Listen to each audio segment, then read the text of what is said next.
안녕하세요. 환경기업경영지원본부의 변윤수 세무사입니다. 안녕하세요. 양동욱 세무사입니다.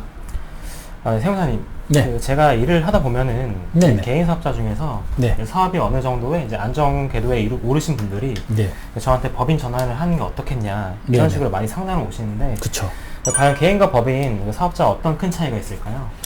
저도 이제 일을 하다 보면은 이제 좀 사업이 어느 정도 되시고 네. 이게 몇 년 계속 유지가 되고 매출이 계속 발생하시는 대표분들께서 오셔가지고 네.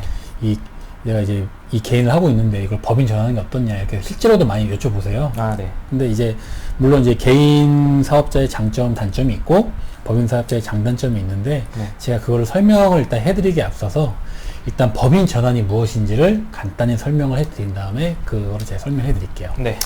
일단 법인 전환은 개인 기업주가 기업 경영상 권리 의무의 주체가 되어 경영하던 기업을 법인이 기업 경영상 권리 의무의 주체가 되도록 기업 조직 형태를 변경하는 것을 말합니다. 네. 이렇게 법인을 전환하기 위해서는 세법상의 요건도 물론 충족을 해야 되지만 또 이제 네. 상법상의 요건도 충족을 해야 됩니다. 그렇기 때문에 뭐 좀 간단하진 않거든요, 사실. 네, 복잡하죠. 네, 이런 제반 절차가 일단 수행이 돼야 됩니다. 네.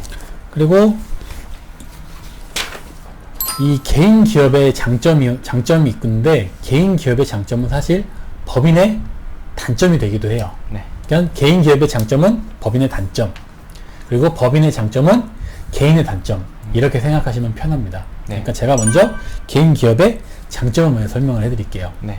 개인 기업은 일단 설립을 할 때, 사업자 등록을 낼 때 그 절차가 굉장히 단순해요. 대표자의 신분증과 그리고 이제 임대차 계약서, 그 뭐 간혹 이제 무슨 이제 그 업종별로 필요한 서류가 있는데 네. 그런 걸 제외하고 나서는 사실 이제 신분증과 이제 임대차 계약서만 있으면은 법인은 설립할 수 있거든요. 네네.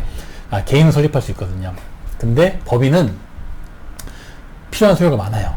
일단 뭐 법인 등기부등본도 있어야 되고, 정관도 있어야 되고, 주주명부도 있어야 되고, 그리고 법인 인감도 있어야 되고, 그리고 법인 인감 도장도 있어야 되고, 또 대표자 신분증도 있어야 되고, 네. 임대차 계약서도 있어야 되고, 아무튼 되게 많아요. 네네. 이게 일단 개인은 사업자 내기가 편하지만 법인은 좀 어렵다, 이렇게 될 것이고, 네.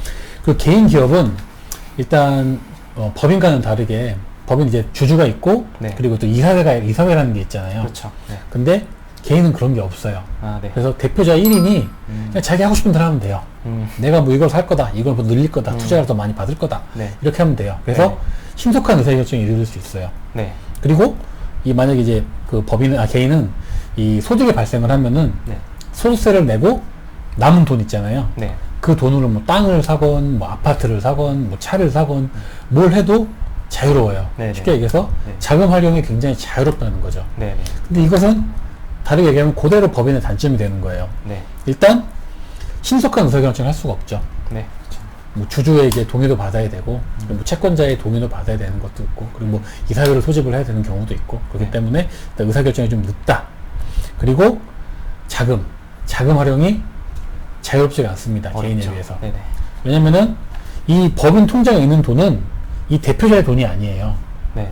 법인 돈이에요. 네네. 근데 많은 이제 그 법인 대표자분들이 오해하시죠. 아니, 이 법인이 내 법인인데 이거 내 돈이지. 이게 왜 법인 돈이냐고. 사장님, 그럼 이제 가지급금 문제가 발생하면, 뭐 가지급금이 어딨냐고. 내 돈인데, 내 돈 내가 갖다 썼는데. 네. 아니라고 몇 번을 얘기해도, 네.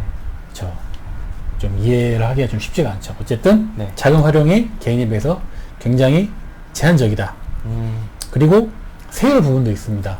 세율은, 이거는 이제 여기까지 제 장점이고, 개인의 장점이고, 이제 법인의 단점이 된 것이고, 그럼 이제 개인의 단점을 보게 되면은, 네. 일단 세율이, 이 개인은 8단계 초과 누진 세율이라는 그 구조를 갖고 있어가지고, 네. 6%, 15%, 24%, 35%, 38%, 40%, 42%, 45%. 그러니까 만약에 내 이익이 10억이 넘어가면은 세율이 45%예요. 높네요. 그냥 절반을 뜯기는 거죠. 네네. 쉽게 얘기해서 국가에. 네. 뭐 저는 뭐 그렇게 벌면 낼 용의가 있긴 한데 어쨌든 뭐 작은 돈은 아니니까. 네, 저도요. 가슴 아프잖아요. 50%를 그냥 이렇게.